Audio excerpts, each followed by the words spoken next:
ശ്രീകാന്ത് പോല ഇരുട്ടിനെ തോൽപ്പിച്ച പ്രകാശ മനുഷ്യൻ. കണ്ണുകളാൽ ലോകം കാണാനാകാത്ത ഒരാൾ, പക്ഷേ സ്വപ്നങ്ങൾ കൊണ്ട് ലോകത്തെ തന്നെ മാറ്റിയ ഒരാൾ. അതാണ് ശ്രീകാന്ത് പോല. കാഴ്ചയില്ലെന്നൊരു കുറവ് സമൂഹം അദ്ദേഹത്തിന് നൽകിയ ഒരു മുദ്രയായിരുന്നു. പക്ഷേ അതിനെ അദ്ദേഹം ജീവിതത്തിലെ പരിമിതിയായി കാണാതെ ശക്തിയാക്കി മാറ്റി. അദ്ദേഹത്തിൻ്റെ ജനനം ആന്ധ്രാപ്രദേശിലെ ഒരു സാധാരണ കുടുംബത്തിലാണ് അദ്ദേഹം ജനിച്ചത്. ജനിച്ച നിമിഷം മുതൽ തന്നെ കാഴ്ചശക്തി ഇല്ലായിരുന്നു. ഗ്രാമീണ പാശ്ചാത്യത്തിൽ ജനിച്ച ഒരു ബ്ലൈൻഡ് ആയിട്ടുള്ള കുട്ടിക്ക് വലിയ വലിയ വെല്ലുവിളികൾ ഉണ്ടാകുമെന്ന് നമുക്ക് അറിയാം. പലരും മാതാപിതാക്കളോട് പറഞ്ഞു, ഇവനെ പഠിപ്പിച്ചിട്ട് എന്ത് പ്രയോജനം? പക്ഷേ മാതാപിതാക്കൾ വിശ്വാസം കൈവിടാതെ നിന്നു. എൻ്റെ മകനും കഴിയും എന്ന ആത്മവിശ്വാസം അദ്ദേഹത്തിൻ്റെ ആദ്യത്തെ വിജയമായിരുന്നു. പഠനത്തിലെ പോരാട്ടം. സ്കൂളുകളിൽ പഠിക്കുമ്പോൾ തന്നെ നിരവധി തടസ്സങ്ങൾ. സാധാരണ വിദ്യാർത്ഥികൾക്കുള്ള ഒരു സൗകര്യവും അദ്ദേഹത്തിന് ലഭിച്ചിരുന്നില്ല. പക്ഷേ അദ്ദേഹം ഒന്നും വിട്ടുകൊടുത്തില്ല. പഠനത്തിൽ അദ്ദേഹം മികവ് തെളിയിച്ചു. ശാസ്ത്ര വിഷയങ്ങൾ പഠിക്കണമെന്നായിരുന്നു അദ്ദേഹത്തിൻ്റെ ആഗ്രഹം. എന്നാൽ കാഴ്ചശക്തി ഇല്ലാത്തവർക്ക് സയൻസ് പഠിക്കുവാൻ പറ്റില്ല എന്ന് പറഞ്ഞു. കോടതി വരെ പോയി അദ്ദേഹം അതിനുള്ള അവകാശം നേടിയെടുത്തു. അത് വെറും ഒരു വ്യക്തിഗത വിജയം മാത്രമല്ല, അനേകം ഭിന്നശേഷിക്കാർക്ക് അദ്ദേഹം ഒരു വഴികാട്ടി വഴിയായി. ഉയർന്ന വിദ്യാഭ്യാസം. ശ്രീകാന്ത് പോല പിന്നീട് അമേരിക്കയിലെ ഏറ്റവും പ്രശസ്തമായിട്ടുള്ള MITയിൽ പഠിക്കുവാൻ അവസരം നേടിയെടുത്തു. അവിടെ പ്രവേശനം നേടുന്ന ആദ്യ അന്താരാഷ്ട്ര ബ്ലൈൻഡ് വിദ്യാർത്ഥികളിൽ ഒരാളായി മാറി.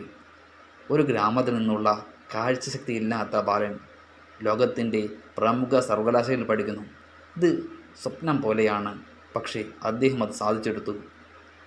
പഠനം കഴിഞ്ഞ് ഇന്ത്യയിലേക്ക് മടങ്ങിയെത്തിയ അദ്ദേഹം ഒരു വലിയ തീരുമാനമെടുത്തു. എന്നെപ്പോലുള്ളവർക്ക് ജോലി അവസരം സൃഷ്ടിക്കണം. അങ്ങനെ അദ്ദേഹം സ്ഥാപിച്ചതാണ് ബോളൻഡ് ഇൻഡസ്ട്രീസ്. പ്രകൃതി സൗഹൃദ ഉൽപ്പന്നങ്ങൾ നിർമ്മിക്കുന്ന ഈ കമ്പനി ഭിന്നശേഷിക്കാർക്ക് തൊഴിലവസരം നൽകുന്നതിനെക്കുറിച്ചാണ് കൂടുതൽ ശ്രദ്ധ കേന്ദ്രീകരിച്ചത്. ഇന്ന് അദ്ദേഹത്തിൻ്റെ കമ്പനിയിൽ അനേകം ആളുകൾ ജോലി ചെയ്യുന്നു. അവർക്കുള്ള ആത്മവിശ്വാസവും ആത്മാഭിമാനവും വളർത്താൻ ഈ സംരംഭം വലിയ പങ്കാണ് വഹിച്ചത്. ഒരിക്കൽ ശ്രീകാന്ത് പോല പറഞ്ഞിരുന്നു, കാഴ്ച ഇല്ലാതാകുന്നത് എൻ്റെ പരിമിതിയല്ല, സമൂഹത്തിൻ്റെ കാഴ്ചപ്പാടാണ് യഥാർത്ഥ പരിമിതി. ഈ വാക്കുകൾ കേൾക്കുമ്പോൾ തന്നെ അദ്ദേഹത്തിൻ്റെ മനസ്സിൻ്റെ കരുത്ത് നമുക്ക് മനസ്സിലാക്കാൻ പറ്റും. അദ്ദേഹം ജീവിതത്തിൽ നേരിട്ട വെല്ലുവിളികൾ അനവധിയാണ്. പക്ഷേ ഓരോ പ്രശ്നവും അദ്ദേഹത്തെ ഒരു പാഠമായി സ്വീകരിച്ചു. വലിയ വിജയമാക്കി അദ്ദേഹം മാറ്റിയെടുത്തതെല്ലാം. പരാജയം അദ്ദേഹത്തെ തളർത്തിയില്ല, മറിച്ച് അദ്ദേഹത്തെ കൂടുതൽ കരുത്തനാക്കി. ഇന്ന് ഇന്ത്യയിൽ ഭിന്നശേഷിക്കാർക്ക് ഒരു വലിയ പ്രചോദനമാണ് ശ്രീകാന്ത് പോല. സ്കൂളുകളിലും കോളേജിലും അദ്ദേഹം സംസാരിക്കുമ്പോൾ വിദ്യാർത്ഥികൾ വലിയ ആവശ്യത്തോടെയാണ് ഈ കഥകൾ കേൾക്കുന്നത്. അദ്ദേഹത്തിൻ്റെ ജീവിതകഥ നമ്മളോട് പറയുന്നത് വളരെ ലളിതമായൊരു സത്യമാണ്. കുറവ് നിന്റെ ശരീരത്തിൽ ഉണ്ടാകാം, പക്ഷേ അതിൻ്റെ സ്വപ്നങ്ങളിലാവരുത്. സ്വപ്നങ്ങളിൽ ഒരിക്കലും കുറവ് ഉണ്ടായിരിക്കരുത്. വിജയങ്ങൾ നേടിയിട്ടും അദ്ദേഹം വളരെ ലളിതനായിട്ടുള്ള വ്യക്തിയാണ് ജീവിച്ചത്. അഭിമാനമോ ആഡംബരമോ ഇല്ലാത്ത ഒരു സാധാരണ ജീവിതം.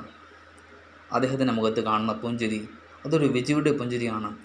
ലോകം കാണാനാവാത്ത ലോകത്തിൻ്റെ വിധി മാറ്റാൻ ശ്രമിക്കുന്ന അത്ഭുതകരമായൊരു മനുഷ്യനാക്കി മാറ്റി അദ്ദേഹത്തെ. ശ്രീകാന്ത് പോല എന്ന പേര് ഇന്നൊരു പ്രതീക്ഷയുടെ പ്രതീകമാണ്. ഇരുട്ടിൽ ജനിച്ചെങ്കിലും ലക്ഷ്യത്തിലേക്കുള്ള അദ്ദേഹത്തിൻ്റെ വഴി വളരെ വളരെ പ്രശ്നങ്ങൾ ഉണ്ടായിരുന്നെങ്കിലും അത് നേടിയെടുക്കാൻ അദ്ദേഹം ശ്രമിച്ച ഒന്നാണ്.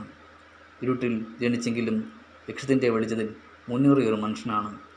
അദ്ദേഹത്തിൻ്റെ ജീവിതം നമ്മെ പഠിപ്പിക്കുന്നത് ശരീരത്തിൻ്റെ കണ്ണുകളല്ല, മനസ്സിൻ്റെ കാഴ്ചയാണ് ജീവിതത്തെ വിജയത്തിലേക്ക് നയിക്കുന്നത്. അദ്ദേഹത്തെക്കുറിച്ച് കേൾക്കുമ്പോൾ നമ്മൾ മനസ്സിലാക്കുന്ന ഒറ്റ കാര്യം മാത്രം, സ്വപ്നം കാണാൻ കണ്ണുകൾ ആവശ്യമില്ല. അതിന് നമ്മളെ സഹായിക്കുന്നത് ധൈര്യവും വിശ്വാസവും അതുമാത്രം മതി നമുക്ക് വിജയിക്കാൻ.